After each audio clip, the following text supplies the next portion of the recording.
Migrer au Canada d'ici septembre 2023. Bonjour et bienvenue. Aujourd'hui, je vais vous présenter un programme qui va vous permettre d'immigrer au Canada d'ici septembre 2023, même si vous n'avez pas le baccalauréat. Également, je vais vous montrer les documents requis. Nous allons voir ça ensemble. Vous aurez beaucoup de ressources. Vous allez également voir les mêmes en voyant les exigences, ce qu'il faut faire, les documents qu'il faut, comment le faire avec les liens hypertextes. Vous serez capable de le faire de vous-même.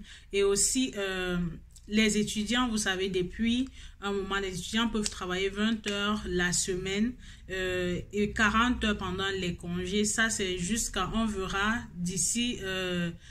il y a une date limite, ok, mais on verra quand la date va expirer parce que le gouvernement fait beaucoup d'efforts pour garder les étudiants. Il y a un nouveau programme également que j'avais présenté sur la chaîne pour garder les étudiants diplômés au Canada. Donc, allons-y voir ça tantôt. Vous avez seulement le BEPC, donc vous pouvez immigrer au Canada grâce à une formation professionnelle. Et grâce à cette formation professionnelle, vous serez accompagné pour votre procédure. Vous allez immigrer au Canada en 4 mois, donc plus rapide que le visa visiteur, plus rapide que Entrée Express. La procédure vous prend 4 mois pour immigrer au Canada, même sans BEPC. Donc, vous avez l'accompagnement. Donc, les documents que vous aurez à fournir, on va voir les démarches à suivre. Voici les liens hypertextes comme je vous ai dit. Vous allez juste cliquer dessus pour voir le résumé des différents programmes ainsi que les coûts. Donc, il y a de cela quelques jours, ça dérangeait un peu, la page dérangeait un peu, mais je pense que c'est remédié. Sinon, vous aurez la possibilité d'avoir le contact des responsables. Vous aurez besoin des passeports, actes de naissance et diplômes. Les preuves de niveau de français. Donc, le niveau de français, ça peut être un test de français réussi ou encore un diplôme réussi en français. Donc, si vous avez votre diplôme en français, c'est une preuve de français. Et après, avec cette procédure, à travers le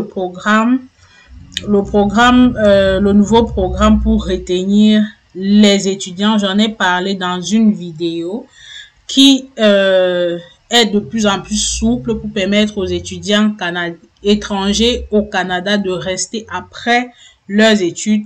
Vous pourrez avoir une autorisation de travail et travailler sur le territoire canadien. En semaine, pendant vos études, vous pouvez travailler 20 heures la semaine pendant que vous étudiez, mais aussi 40 heures jusqu'à la date limite si vous êtes en congé. Donc, pour ce qui est du formulaire à remplir, vous allez télécharger le formulaire ici et le remplir, le signer, le dater et le scanner. Et enfin, vous allez les acheminer, les documents que vous avez remplis, scannés et tout.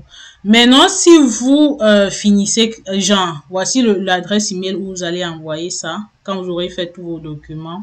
Vous allez également voir les frais, combien ça vous coûte. Donc, l'inscription, les frais en quelque sorte, c'est autour de 9 000 $, 10 200 $, 4 500 $, dépendamment du programme que vous allez choisir. Et à l'issue de ça, vous pouvez travailler au Canada et rester au Canada. Parce que quand vous travaillez, c'est une voie d'entrée. En fait, avec l'expérience que vous avez ici, il y a plusieurs programmes qui vous permettent de postuler pour la résidence permanente, pour quitter de résident temporaire à résident permanent au Canada, pour ceux qui veulent rester après leurs études. Donc, à cette étape, il y a la lettre d'admission conditionnelle que vous aurez. Ensuite, également, ils vont faire les démarches nécessaires auprès d'un agent d'immigration pour les documents non certificats, le CAQ, puisque c'est au Québec, le permis d'études ou le permis de travail, stage COP pour ceux qui sont admissibles, la preuve d'assurance maladie d'hospitalisation, très important. Et dès la réception des documents, de l'étape 5, ils vont acheminer les documents par courriel. En fait, vous allez acheminer les documents par courriel ici. Donc, ils vont faire le suivi régulier jusqu'à ce que vous soyez ici et pendant vos études également. Donc, j'ai échangé avec le responsable et vous avez besoin d'un garant financier. Vous-même, vous pouvez être votre garant financier. Il dit que c'est la meilleure option. Peut-être, ce n'est pas une publicité. Je précise bien, ce n'est pas une publicité. Donc, soit vous êtes votre propre garant financier. Pour ça, il vous faudra avoir autour de 23 000 dollars canadiens dans votre compte, ou un membre de votre famille vivant au Canada peut être votre garant financier. Pour ça aussi, il lui faut avoir 23 000 dollars canadiens dans son compte. Donc voilà. Ici, je pense que à la fin, vous savez comment faire. Voilà les démarches à propos de la formation. Quel est le diplôme que vous allez obtenir? Pendant combien de temps vous allez le faire? Et quel est le programme qui va vous permettre peut-être de travailler au Canada après vos études? Et pendant vos études aussi, vous avez la possibilité de travailler au Canada et plus tard de rester au Canada si vous le voulez. Donc, voici ça. Partagez pour aider le maximum de personnes. Je tiens à dire merci à tous ceux qui sont restés jusqu'à la fin.